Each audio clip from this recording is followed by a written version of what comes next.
A guerra de facções no Pará produziu mais mortes. Desta vez, presos que estavam sendo transferidos de cadeia. O caminhão transportava 30 detentos que estavam sendo transferidos de Altamira para Belém. Durante uma parada na cidade de Marabá, ontem à noite, agentes penitenciários encontraram 4 presos mortos. A perícia constatou que eles foram estrangulados.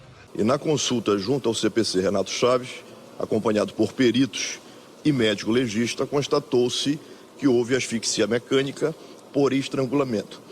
Então não há dúvida de que eles foram mortos dentro do caminhão. Segundo a Polícia do Pará, os presos estavam divididos em 4 celas e usando algemas de plástico que foram rompidas. Eles estavam sendo monitorados por câmeras de segurança, que estavam sem sinal no momento do ataque. Havia queda do sinal das imagens, então em algum momento em que possivelmente caiu a imagem, pode ter ocorrido esse fato. O governo do estado tinha consciência disso?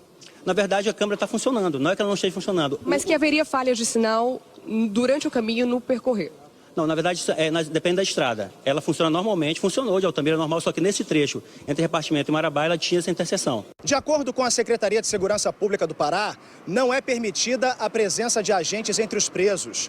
E não havia condições de o motorista ouvir barulhos que poderiam vir do local onde estavam os detentos. O secretário de Segurança Pública diz também que todos que ocupavam o caminhão pertencem à mesma facção criminosa e dividiam a mesma cela no presídio de Altamira. Além dos presos que estavam no caminhão, outros 16 detentos são suspeitos de participação na matança. Ontem, eles foram transferidos de avião para Belém. 10 irão para presídios federais.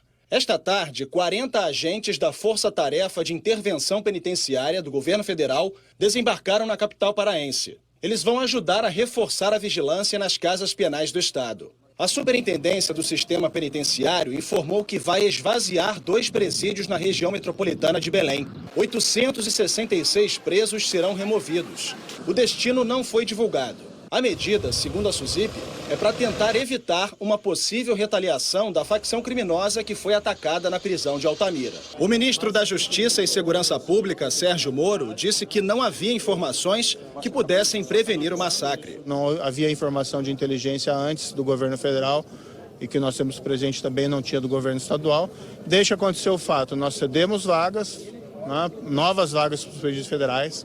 O remédio para isso é isolar as facções. Do outro lado, nós enviamos uma força-tarefa de intervenção penitenciária a pedido do governo para auxiliar não só no trato desses presos, mas principalmente no treinamento de agentes penitenciários que o governo do estado está com concurso aí finalizando. Ontem, durante uma nova checagem no presídio onde houve a matança, peritos localizaram mais um corpo. Ele estava sob os escombros. As 58 mortes ocorreram na segunda-feira, quando membros de uma facção criminosa atacaram presos de um grupo rival. Foi o maior massacre da história dos presídios no Pará. Em Altamira, continua o trabalho de identificação das vítimas. O Instituto Médico Legal recebeu reforço de peritos, mas a dificuldade é grande para reconhecer os corpos carbonizados. Muitas famílias permanecem na porta do IML. Muito difícil porque a gente não tem nem informações assim concretas, que eles não dão para a gente. O Ministério Público do Pará abriu inquérito sobre as mortes no presídio e no caminhão. Parentes do chefe indígena Emirá Wayampi aceitaram desenterrar o corpo para que seja periciado. O gesto contraria as tradições da tribo, mas a comunidade concordou que a medida pode ajudar a esclarecer o crime. O Ministério Público Federal informou que um helicóptero vai levar o corpo da aldeia para Macapá. A polícia prendeu hoje em Santa Luzia, na região metropolitana de Belo Horizonte, um ex-cuidador de idosos de um asilo que é investigado por causa de denúncias de abusos e até de torturas. A denúncia de maus tratos foi feita por um ex-funcionário. Os idosos apanhavam de muleta, os idosos eram espancados todo dia. Lá não tinha ninguém para que não apanhasse. Já chegou a quebrar até muleta nos pacientes. Dentes também chegaram a quebrar alguns pacientes. Pelo menos 44 pessoas, a maioria idosos, estavam internadas nessa clínica na região metropolitana de Belo Horizonte. O local já está sendo chamado de Casa dos Horrores por causa das torturas físicas e psicológicas. Testemunhas dizem que as agressões eram praticadas pela proprietária Elizabeth Lopes Ferreira, pela filha dela, Poliana Ferreira, e por um cuidador preso hoje. Segundo a polícia, 7 idosos que já foram abrigados aqui no asilo morreram no último ano. Pelo menos um desses casos vai constar no inquérito como morte por tortura. É o caso de um senhor que teria morrido por falta de alimentação. Essa funcionária, que não quis se identificar, confirmou os maus tratos e as mortes. Morreu 10, todo desnutrido, porque a gente faz a comida, mas ele joga fora. Depois da interdição da clínica, 16 idosos foram internados nesse hospital. 3 em estado grave. Foi definido pela equipe ênfase em conforto, que no caso são cuidados mais paliativos, né? A polícia investiga também várias procurações dadas à dona da casa de repouso. Em depoimento hoje, Irene Pereira da Silva disse ter sido ameaçada para assinar esse documento. Ela autoriza que Elizabeth Lopes Ferreira possa sacar benefícios do INSS de Irene, receber mensalidades, movimentar conta-salário, assinar documentos, cadastrar e desbloquear senhas, além de requisitar carnês de pagamento e até apresentar prova de vida em nome dela. A gente tem já relatos de que ela teria sacado até mesmo 2 aposentadorias de um interno pós-mortem. A gente tem cartões apreendidos que estavam realmente no escritório dela com procurações dando plenos poderes. Enquanto autoridade policial, eu desconheço isso como uma prática normal. Então, a gente sabe que o Estatuto do Idoso prevê crimes nesse sentido. A gente está averiguando cada conduta isoladamente para a gente poder dar a tipificação penal exata. Elizabeth e a filha dela estão presas preventivamente. Nossa equipe conseguiu entrar na casa de repouso pela primeira vez hoje. O marido da proprietária é quem está cuidando do local, mas disse que não trabalhava aqui. A casa onde quase 50 idosos ficavam tem apenas 2 banheiros. 12 idosos permanecem aqui porque as famílias deles não foram localizadas. A mãe de Júlia morreu em abril, 2 meses depois de chegar ao asilo. Dona Leonor tinha 94 anos. Não tinha como desconfiar de nada. A gente só ficou baqueado quando ela ligou avisando que ela faleceu. O advogado das 2 mulheres presas disse que elas negam os maus tratos e que vai entrar com pedido de habeas corpus depois da conclusão do inquérito. O advogado afirmou que não tem conhecimento sobre o suposto desvio do dinheiro dos idosos. Nós não conseguimos localizar a defesa do ex-funcionário da Casa de Repouso. O presidente da Ordem dos Advogados do Brasil, Felipe Santa Cruz, entrou com uma ação no Supremo Tribunal Federal para que o presidente Jair Bolsonaro explique as informações que disse ter sobre o desaparecimento do pai, Fernando Santa Cruz. E se ele realmente tiver essas informações, que as comprove, explique como as obteve e por que não denunciou ou mandou apurar o caso. A interpelação é para saber também se o presidente sustenta a declaração de que Fernando Santa Cruz teria sido assassinado pelos companheiros da organização Ação Popular do Rio e não por militares. A ação foi assinada por 12 ex-presidentes da OAB. O relator do caso, o ministro Luiz Roberto Barroso, vai notificar o presidente Bolsonaro que não é obrigado a responder às perguntas. Só depois, Felipe Santa Cruz decidirá se entra com uma ação por crime como injúria, calúnia ou difamação. O Palácio do Planalto afirmou que o presidente só vai se pronunciar depois de ter conhecimento do documento. Agora, 2 correções que nós precisamos fazer. Ontem, na reportagem sobre Fernando Santa Cruz, que é pai do presidente da OAB, Felipe Santa Cruz, nós mostramos um documento do então Ministério da Marinha, de 1983, mas o correto é 1993. E ao falar que o governo quer reduzir normas reguladoras para as empresas, exigências que ele cobra dessas empresas, o Jornal Nacional mostrou maquinário no porto de Itajaí. Mas, na verdade, as imagens eram do porto de Navegantes, que fica em frente ao local citado em Santa Catarina. A Polícia Federal do Rio prendeu hoje em São Paulo Dario Messer, conhecido como o Doleiro dos Doleiros. Esta é a foto de Dario Messer momentos depois de ser preso em São Paulo. De acordo com a investigação da Polícia Federal do Rio, esse era um dos endereços que ele frequentava desde que começou a fugir para evitar a prisão, decretada em maio do ano passado pelo juiz Marcelo Bretas, da 7ª Vara Federal Criminal do Rio. Policiais federais do Rio e de São Paulo, além de homens do Ministério Público Federal e do Ministério Público do Rio, chegaram ao prédio por volta das 4h40 da tarde. Eles vieram de forma discreta, alguns inclusive em carros sem identificação, e não teriam encontrado qualquer dificuldade para entrar no edifício e subir ao apartamento onde estava Dario Messer. Foram as delações dos doleiros conhecidos como Jucabala e Tony que serviram de base para o pedido de prisão dentro da Operação Câmbio Desligo, que revelou um sistema bancário paralelo com ramificação em 52 países, comandado por Dario Messer. O esquema enviou ilegalmente para o exterior quase 1 bilhão e 700 milhões de dólares, o equivalente hoje a 6 bilhões e 300 milhões de reais. 33 doleiros foram presos por causa do esquema e Messer não havia sido encontrado nem aqui, nem no Paraguai, onde tem cidadania. Dario Messer ganhou o apelido de Doleiro dos Doleiros de Alberto Youssef, um dos principais operadores do esquema de corrupção na Petrobras. Há mais de 30 anos, Messer é investigado por lavar dinheiro para empresários, políticos e criminosos. Segundo os procuradores da Lava Jato, ele trabalhou para PC Farias, foi investigado no escândalo dos precatórios, Propinoduto no Rio, Banestado no Paraná e também no Mensalão do PT. Até o começo da noite, os policiais faziam buscas no apartamento. Dario Messer deixou o prédio na região nobre dos Jardins pouco antes das 7 horas. Foi para o aeroporto de Congonhas, a caminho do Rio de Janeiro. A Lava Jato está em busca do presidente do Grupo Petrópolis, Walter Faria. Ele é investigado por lavagem de dinheiro e pagamento de propina em nome da Odebrecht. O proprietário do Grupo Petrópolis, fabricante de bebidas, teve a prisão preventiva decretada, mas não foi encontrado até agora e é considerado foragido. A juíza substituta Gabriela Hart também determinou 5 prisões temporárias e 33 mandados de busca. Na casa de um dos presos, a PF encontrou R$243 mil em dinheiro. O grupo empresarial já havia sido citado por delatores da Odebrecht.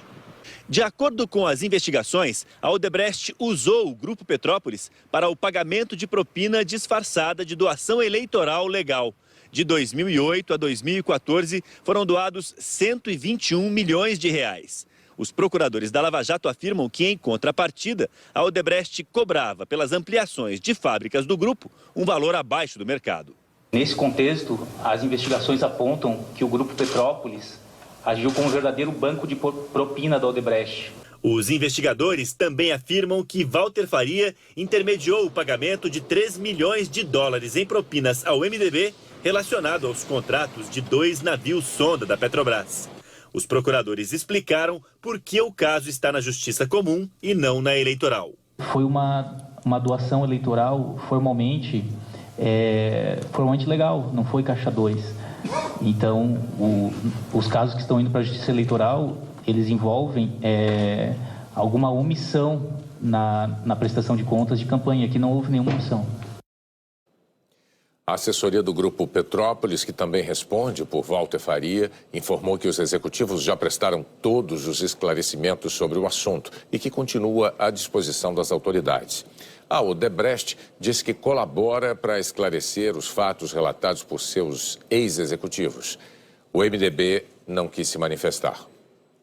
A Controladoria Geral da União e a Advocacia Geral da União assinaram hoje um acordo de leniência com a empresa Camargo Correia, investigada na Lava Jato. A empresa vai pagar R$1,396 bilhões até janeiro de 2038. Os valores envolvem os pagamentos de dano, propina, enriquecimento ilícito e multa em contratos fraudulentos com dinheiro público. A polícia prendeu hoje em Belo Horizonte um suspeito de matar a ex-mulher e o filho dela. Paulo Henrique da Rocha foi detido com a arma que pode ter sido usada no crime. Ele teria matado Tereza Cristina Pérez e o filho dela, Gabriel Pérez, na segunda-feira à noite. Parentes das vítimas dizem que Paulo Henrique não aceitava o fim do relacionamento. A defesa de Paulo Henrique declarou que ele está em tratamento psiquiátrico desde o início do ano e que vai provar a inocência do cliente. No trimestre encerrado em junho, a taxa de desemprego caiu em comparação com os 3 primeiros meses do ano. 12.800.000 brasileiros procuravam trabalho. Esse número sobe para mais de 28 milhões quando se acrescentam os que desistiram de procurar emprego e os que trabalham menos horas do que gostariam. A prorrogação do prazo para renegociar as dívidas com o FIES deu um fôlego a mais para milhares de estudantes endividados. E a novidade agora é que o valor vai poder ser parcelado. Danilo estudou jornalismo e engenharia com a ajuda do FIES. O Fundo de Financiamento Estudantil empresta dinheiro para quase 3 milhões de estudantes pagarem a universidade. Mas depois, nem todo mundo que está começando a carreira, ainda lutando por emprego, consegue pagar a dívida. Com que ganha não dá, né? Minha dívida hoje é de 40 mil. O Ministério da Educação adiou para 10 de outubro o prazo para os estudantes endividados renegociarem as dívidas com o FIES. E com uma vantagem, o parcelamento. Na renegociação, o pagamento deve começar com uma entrada de 10% da dívida ou de R$1.000, o que tiver valor maior. O restante pode ser parcelado em 48 meses, pelo menos. As prestações só não devem ser menores que R$200. O programa de renegociação vale para quem assinou o contrato até o segundo semestre de 2017 e que esteja com parcelas atrasadas há mais de 90 dias. Os estudantes devem estar na fase de amortização, período em que já encerraram o curso e devem pagar o financiamento. Pelas informações do MEC, a mudança na renegociação deve ajudar quase 600 mil estudantes que não estão conseguindo arcar com o financiamento. Juntos, eles deixaram de pagar R$2,5 bilhões de reais. Não podem participar da renegociação estudantes que estão contestando os contratos na Justiça. O MEC não informou o número de devedores que já aderiram ao programa. Quem se encaixar nos critérios deve procurar a instituição bancária onde assinou o contrato do FIES. Foi o que Luan fez 2 vezes. Ele tem o dinheiro, quer pagar, mas não conseguiu emitir os boletos no banco onde fez o financiamento. Nem pela internet, nem na agência. O primeiro não é nem o dinheiro. É essa burocracia que eu fui lá, a menina virou para mim quando eu falei, olha só, eu estou aqui falando com o pessoal do MEC, ninguém me responde, então você espera aí. Aí eu fiquei 3 horas no dia esperando e ela falou, olha, volta aqui um outro dia para poder tentar. O Comitê de Política Monetária do Banco Central reduziu a taxa básica de juros da economia brasileira em 0,5 ponto percentual para 6% ao ano. É o menor percentual em 20 anos, quando o país adotou o regime de metas de inflação. A Selic estava em 6,5% ao ano desde março do ano passado. O Copom afirmou que indicadores sugerem a possibilidade de retomada gradual da recuperação da economia e enfatizou que a continuidade das reformas é essencial. A redução de hoje da Selic era esperada, mas parte dos investidores estimava um corte menor. Nos Estados Unidos, o Banco Central deles reduziu a taxa de juros em 0,25 ponto percentual. A nova taxa de juros vai variar entre 2% e 2,25% ao ano. O corte é uma medida preventiva. A economia americana continua em expansão, só que o crescimento desacelerou. Desde a crise de 2008, o país teve 110 meses consecutivos de criação de empregos. Mas os investimentos vêm caindo. A inflação também. Está em apenas 1,6% ao ano. Dá até inveja para nós brasileiros, mas é um problema. Porque a inflação baixa demais pode levar à recessão. Trump vinha pressionando pelo corte dos juros. Criticou publicamente o Banco Central em várias ocasiões. O presidente do Fed, Jerome Powell, disse que não cedeu a pressões. Nós nunca levamos em conta considerações políticas, afirmou. E também não conduzimos política econômica só para provar que somos independentes. Jerome Powell deixou claro que não é o começo de uma série de cortes na taxa de juros. Afirmou que o estado da economia americana é bom, mas que o Banco Central está monitorando a economia mundial em desaceleração e os impactos da guerra comercial com a China, que vem afetando a indústria dos Estados Unidos. Após o anúncio, os principais índices das bolsas de valores americanas caíram e o dólar subiu. Trump declarou numa rede social que Jerome Powell decepcionou. O presidente disse que o mercado esperava um ciclo longo e agressivo de cortes de juros e que não está recebendo muita ajuda do Banco Central. O presidente Jair Bolsonaro e o ministro da Economia, Paulo Guedes, receberam hoje o secretário de Comércio dos Estados Unidos. Guedes disse que os dois países iniciaram oficialmente as negociações de um acordo comercial. O secretário de Comércio americano, Wilbur Ross, esteve primeiro no Palácio do Planalto. A conversa com o presidente Jair Bolsonaro durou meia hora. Segundo o presidente, Ross veio falar do interesse dos Estados Unidos pelo Brasil. Os americanos não escondem a preocupação com os efeitos do acordo do Mercosul com a União Europeia. Ontem, o secretário disse que o Brasil precisa checar se não existem nas cláusulas o que chamou de pílulas de veneno que possam prejudicar um futuro acordo com os americanos, já que Europa e Estados Unidos seguem padrões comerciais diferentes. Todo mundo está preocupado com algumas armadilhas, né? Todo mundo está preocupado com isso aí. Que você possa, talvez possa ter no acordo do Mercosul, que tem algum problema assinar um acordo com os Estados Unidos. O secretário de Comércio americano continuou a conversa no Ministério da Economia. Como no Planalto, entrou e saiu sem dar declarações. Mas o ministro Paulo Guedes, sim, anunciou que estava dada a largada para as negociações de um acordo comercial com os Estados Unidos. O ministro não falou em números, mas apontou algumas vantagens, como o aumento do fluxo de comércio, integração, investimentos, fusões de empresas, cooperação tecnológica. Ficou amarrado o seguinte, o que era só um pensamento, agora é o seguinte, já estamos oficialmente começando as negociações com os Estados Unidos. De janeiro a junho, o Brasil exportou 14 bilhões e 700 milhões de dólares para os Estados Unidos e importou 13 bilhões e 780 milhões de dólares.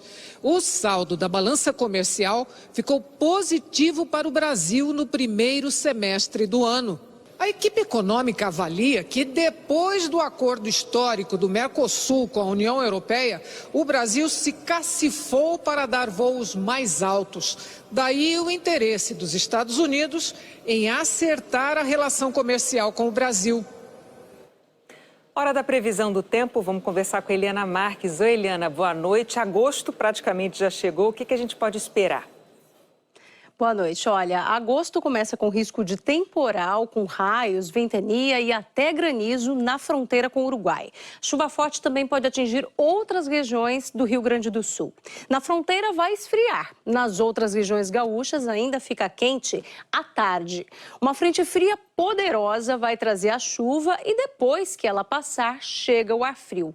À medida que essa frente for avançando, o vento vai aumentando. As rajadas podem atingir Santa Catarina, Paraná e também Mato Grosso do Sul. Mas nesses estados ainda não chove amanhã e faz calor à tarde. Onde tem possibilidade de chover é no extremo norte do Brasil, também aqui em pontos do litoral nordestino. Natal, João Pessoa, Recife, Maceió e Boa Vista estão entre as capitais com os maiores volumes de chuva. Já no sudeste e no centro-oeste, predomínio de sol e calor de até 27 graus em São Paulo e Vitória, 31 no Rio e em Goiânia e 36 graus em Cuiabá. Sexta-feira, as instabilidades avançam, levando os temporais para Santa Catarina e para o Paraná. Chuva forte também em São Paulo, no Rio e no sul de Minas. E nas serras gaúcha e catarinense, previsão de neve a partir da noite de sexta-feira, Renata. Obrigada, Eliana. Até amanhã. Até amanhã. O governo anunciou hoje que vai mudar a forma de monitorar o desmatamento no país. O Vladimir Neto está acompanhando e tem as informações ao vivo para a gente, direto de Brasília. Boa noite, Vladimir. Boa noite, Renata, Bonner, boa noite a todos. O ministro Ricardo Salles, do Meio Ambiente, se reuniu com técnicos do IBAMA e do INPE e na saída disse que o DETER, um sistema que usa imagens de satélite analisadas pelo INPE para monitorar em tempo real o desmatamento na Amazônia, apresenta falhas e incongruências e que há também alertas em duplicidade, o que colocaria em xeque, por exemplo, os dados de junho, que apontaram um aumento de cerca de 90% em relação a junho do ano passado. O DETER é um alerta de desmatamento e que tem uma imprecisão temporal e que, portanto, não pode ser um ponto de comparação de um mês para outro. Essa declaração, Renata, vem no último dia de julho, mês em que os dados do DETER apontam uma disparada no desmatamento na Amazônia, um aumento calculado até o último dia 26 apenas de 212% em relação a julho do ano passado. O diretor do INPE, Ricardo Galvão, que não participou da reunião, disse que os técnicos do Instituto contra-argumentaram todos esses possíveis erros apresentados, que desde que o sistema de alertas foi implantado conseguiu uma redução drástica no desmatamento, mas reconheceu que o sistema não deve ser usado para medir desmatamento mês a mês. É um sistema de alerta.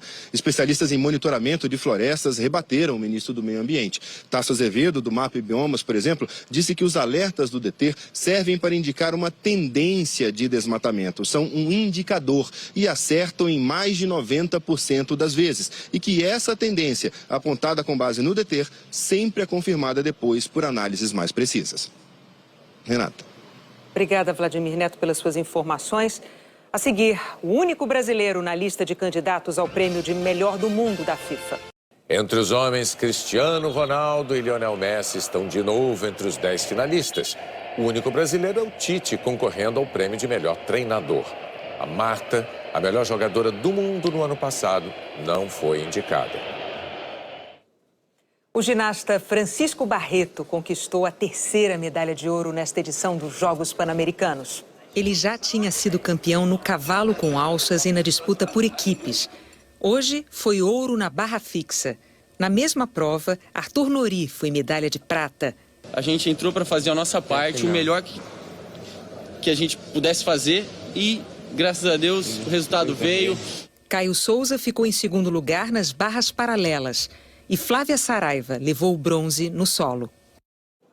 O Brasil está em terceiro lugar no quadro geral de medalhas. Os Estados Unidos lideram com 32 ouros, 23 pratas e 21 bronzes.